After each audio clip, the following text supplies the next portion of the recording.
কি করব? কিছু করবে না, ডাইরেক্ট তুমি এতে ফোন করো আর ভিতর কে তো আবার পুলিশে রাতের অন্ধকারে গৃহস্থ বাড়িতে আগুন, পরিকল্পিতভাবেই বাড়িতে আগুন লাগানো হয়েছে দাবি বাড়ির মালিকের। চাঞ্চল্য এলাকায়। এমনই ঘটনা পশ্চিম মেদিনীপুর জেলার দাসপুর থানার বাসুদেবপুর এলাকায়।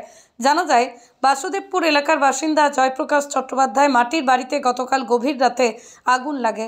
জয়প্রকাশের 2 মেয়ে পড়াশোনা করার সময় আগুনটি তাঁদের নজরে আসে। ঘটনা জানাজানি হতেই পরিবারে চিৎকারে উপস্থিত হয় এলাকার মানুষজন। খবর দেওয়া হয় ঘাটাল দমকল বিভাগে। ঘটনাস্থলেই দমকলের একটি ইঞ্জিন এসে দীর্ঘক্ষণ পর আগুন নিয়ন্ত্রণে আসে। ততক্ষণে পুড়ে ছাই বাড়িতে থাকা আসবাবপত্র সহ সরঞ্জাম। পরিকল্পিতভাবেই বাড়িতে আগুন লাগানো হয়েছে বলেই দাবি পরিবারের সদস্য জয়প্রকাশ চট্টোপাধ্যায়ের। ঘটনায় ব্যাপক চাঞ্চল্যের সৃষ্টি হয়েছে এলাকায়।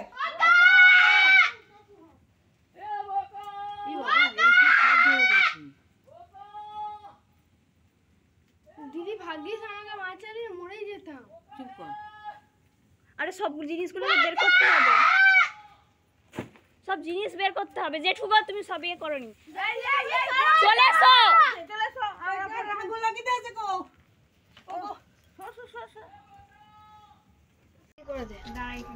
এই 00 আচ্ছা,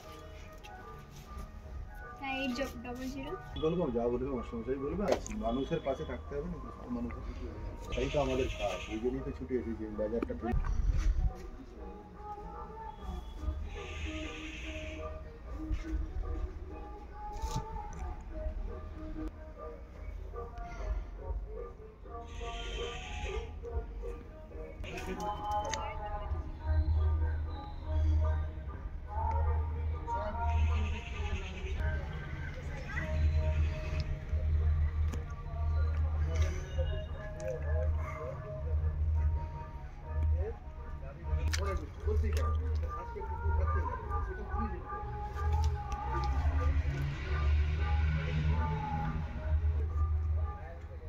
লিখিত অভিযোগ দিতে হবে যে আমি মনে করছি পিন্টু ব্যানার্জি এই কাজ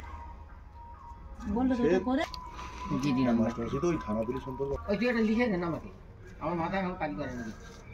দেবো পেন কাগজ লেখার কিছু না, খাতা আমার না কাছে না, আছে, পেন। জিডিটা যেটা যেটা যেটা দেবো অ্যাড্রেসটা একটা করতে হবে। দেশটা খুদা ওসি দাসপুর পুলিশ স্টেশন, আর কিছু না। দাসপুর এবারে আপনার যেটা মনে করছেন সেটাই লিখবেন, আপনার কোনো সেখানে ইয়ে নেই। শুনি আপনি যেটা বললেন আমাকে ওইটাই ইয়ে করবেন, যে আমার বড় পাশাপাশি আপনি বলবেন, আর কিছু না। কমপ্লেন আপনি করতে পারবেন, ওরা ওদের মতো করে রিপোর্ট দিবেন, সেই রিপোর্টের কিছু দাম নেই।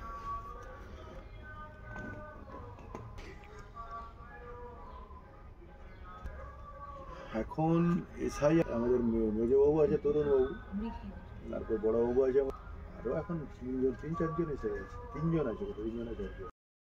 কিভাবে কি হলো এটা? আমরা তো ঘুমাচ্ছিলাম, দুটো মেয়ে পড়ছিল আর কি। ঠিক রাত্রি 11:30 হবে এর মতো অবস্থায় বড় মেয়েটা শুনতে পায় যে এবার চ পালি চ, আর না। এই কথাটা বলার সঙ্গে সঙ্গে আমাদের পারনটা মাটিটা সরে গেছিল আর কি, বাঁশ ফাঁকা উপর দিকে দেখা যায়। সেখান থেকে যখন আগুনের একটা আভা দেখতে পায় আর চারদিক ধোঁয়া, তখন ও খিলটা খুলে বেরিয়ে এসে সকলকে ডাকে।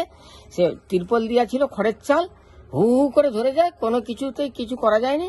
ফায়ার ব্রিগেড এসে আগুনটা নিয়ন্ত্রণে নিয়ে আসে, তখন তো সমস্ত কিছু শেষ হয়ে যায়। আগুনটা পশ্চিম দিক থেকে আসে, মনে হচ্ছে এটা কারো নিজে হাতে লাগানো আগুন।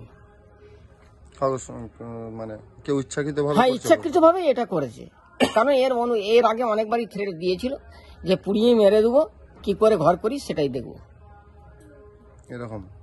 এরকম আপনার কি প্রতিবেশী নাকি? হ্যাঁ, একদম পাশেরই বাড়ি, নামটা বলতে চাচ্ছি না।